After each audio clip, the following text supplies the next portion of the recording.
Alright gang, jangan risau kalau kata planning kita dengan Satya ni fan tak suka, tak menjadi, aku ada plan B. Kita cari seorang coach daripada Jerman. Kita bagi dia bersama-sama dengan coach Michael Fechtenbeiner bina DNA Germany dalam bola sepak pasukan Selangor. So, mungkin itu adalah ideologi daripada manajemen pasukan Selangor yang mana diorang nak bawa Carsten Neitzel masuk ke dalam pasukan Selangor. Dan sekarang ni berdasarkan keputusan semasa yang dicatat oleh pasukan Selangor, aku rasa mungkin Satya Nadin tengah gelakkan fan-fan Selangor.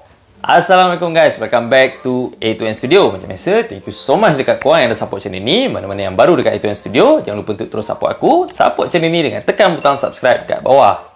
So, apa dah jadi dekat pasukan Selangor sekarang ni? Katanya sebelum start Liga Super, ini adalah tim yang akan mencabar kejuaraan Liga Super. Setakat 13 perlawanan Liga Super sekarang ni, Selangor hanya berjaya mencatatkan 5 kemenangan, 4 kali seri dan juga 4 kekalahan.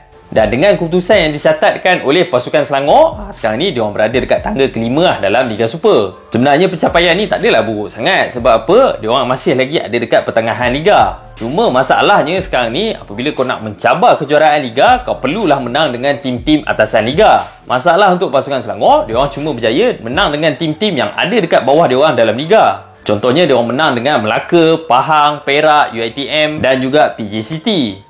Tapi diorang still lagi kalah dengan tim-tim yang ada dekat atas diorang. Antaranya Ganu, diorang terciduk 2 kali, Penang dan juga pasukan Kedah.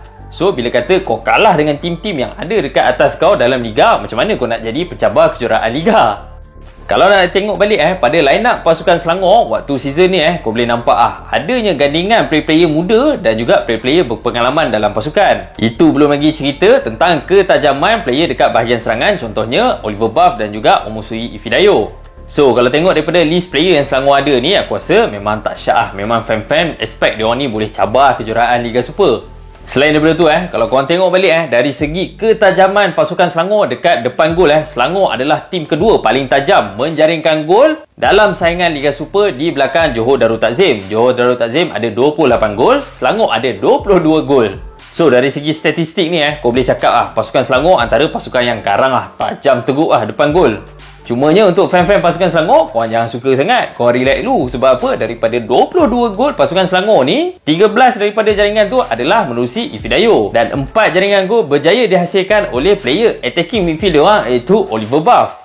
So, dekat situ korang boleh nampak sebenarnya antara isu yang sedang dihadapi oleh pasukan Selangor ni adalah kebergantungan kepada player-player import untuk menjaringkan gol. Dan player-player yang kita expect akan bagi impact dalam menjaringkan gol untuk kurangkan beban terhadap Ifidayo, contohnya macam Sharif Fikri, Daniel Asri. Kedua-dua player ni ada kemampuan untuk menjaringkan gol, cuma mungkin baru lagi dalam tim dan tak cukup confident aku rasa. Diorang gagal untuk bagi impact yang kita harapkan dalam pasukan Selangor. So, faktor kebergantungan kepada Ifidayo untuk mencipta gol ni antara benda yang menyebabkan pasukan Selangor susah untuk menang dengan tim-tim yang ada dekat atas diorang. Sebab apa? Apabila kau bertemu dengan tim-tim yang ada import yang lagi berkualiti, tahu macam mana nak kawal pergerakan Ifidayo dekat atas Dekat situ sebenarnya player-player macam Sharif Fikri, Wan Zaid Haikal, Sean Sevaraj yang ada dalam list player pasukan Selangor ni patut step up untuk bantu Ifidayo menjaringkan gol. So, apabila benda tu tak jadi, kau mengharapkan Ifidayo sepenuhnya,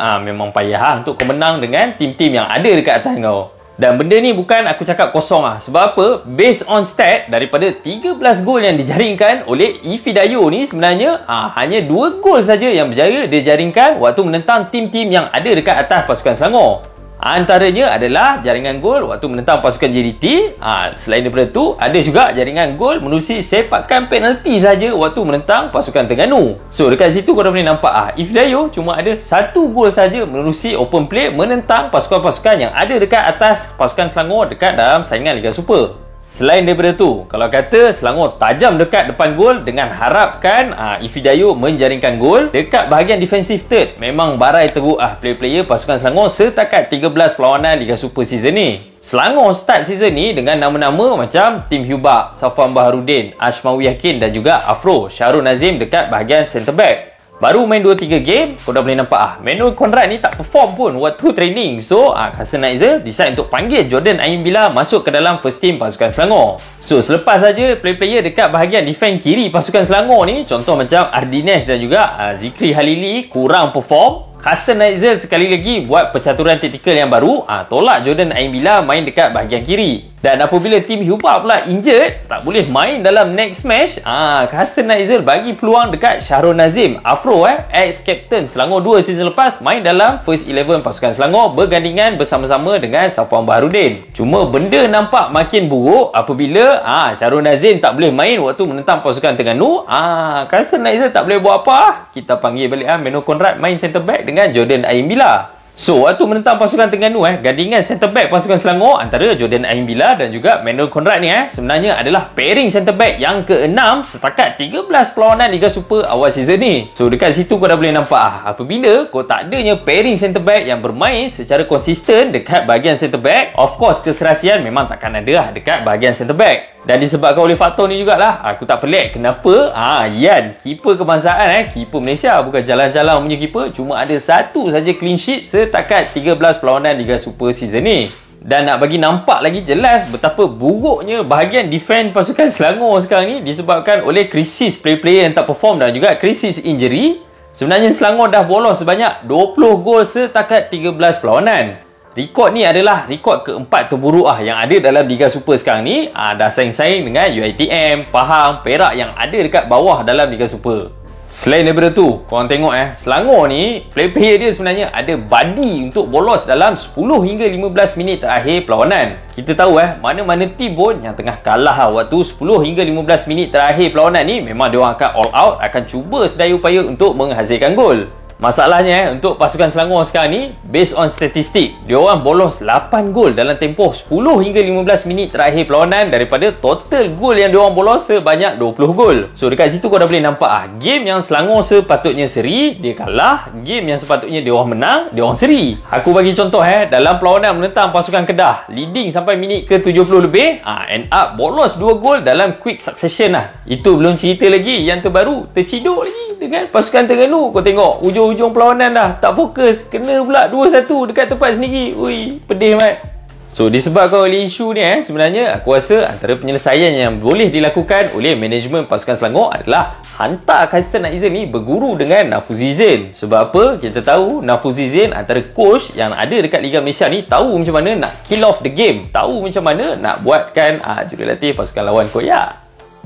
So, as a conclusion untuk pasukan Selangor, kita boleh nampak macam mana impact daripada player-player import yang masuk dekat pasukan Selangor, terutama dekat bahagian defensive line, sangat minima. Benda ni memang nampak terang lagi bersuluh Even Jordan Aimbila, player muda yang dibawa naik daripada feeder team ni pun lagi perform daripada dua orang yang aku sebut tadi. Ini kalau dapat dekat pengurusan pasukan Perak, mesti dia orang suka. Sebab apa? Ada jiwa. Alright guys, itu saja untuk video kali ni. Apa pendapat korang? Apa lagi masalah pasukan Selangor yang membuatkan diorang ni tak boleh lagi jadi pencabar Liga Super untuk season ni? Korang boleh sharekan dengan aku dengan komen dekat bawah. Mana-mana yang baru dekat Eto'N Studio, jangan lupa untuk terus support aku, support channel ni dengan tekan butang subscribe dekat bawah. Sehingga kita jumpa lagi guys. Selamat puasa, selamat hari raya dan Assalamualaikum.